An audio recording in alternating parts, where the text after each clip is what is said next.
Today we're out here celebrating the prescription drug take-back events. We're partnering with Lighthorse today. We will be out here from 10 to 2. Basically, anyone who has any prescription drugs that they need to get out of the house, whether they need to dispose of them properly or they're expired, we encourage them to come on out here to Lighthorse Police Department and drop them off here. We'll be here till 2 o'clock with a drop box. Whenever we leave, we're actually going to have a permanent drop box here at the Lighthorse Police Department that'll be here 24/7, 7 days a week. We know now that 18% of all completed suicides are actually related to prescription drug medication. So when we see that number, we believe that there's something we can do to reduce those means of suicide. And one of the ways we do that is by having events like this, bringing awareness, letting people know that if they have somebody in the house who may have access to those pills and they want to dispose of them properly, they can bring them here to Lighthorse. We also do medication lock boxes that we provide to people who need them so they can lock up their medication safely and reduce the means of suicide in that regard.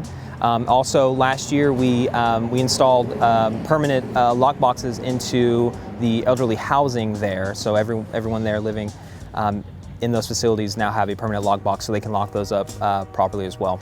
Prescription drug abuse, particularly here in the nation, is really on the upswing. It's easy to get a hold of. Usually someone who wants it can go to a relative's house. They're in a medicine cabinet or in their, in their bedroom drawers or wherever. So unfortunately, it's easy access and it's a quick and inexpensive high. A lot of times we have students who are experimenting. They see this drug, they've heard about it, want to see what it will do to them, and unfortunately they either overdo it, really cause harm to themselves, or unfortunately sometimes they go too far and lose their life in taking these drugs because they don't know what they're going to do to them. So one of the biggest programs that we do is a 1-hour training called QPR, that stands for Question, Persuade, and Refer. And what that training does is we come in and we host the training and we provide statistics on suicide, and we talk about how to talk about suicide. We talk about the verbiage that we use. We talk about the rates of suicide.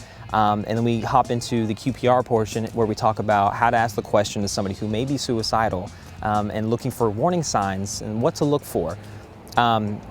Also how to persuade someone to stay alive and get help, and then the referral port, and that's where we come in and where we refer them to counseling services to get them professional help that they need. They can call us anytime. We're at 918-756-1910. We have a 24-hour number as well. We also have the crisis text line that we're very excited about. That's another resource out there available. You text the word CREEK to 741-741, and within minutes you're connected with a crisis response texter, and they can talk you through and also offer local resources to you from your area where you texted.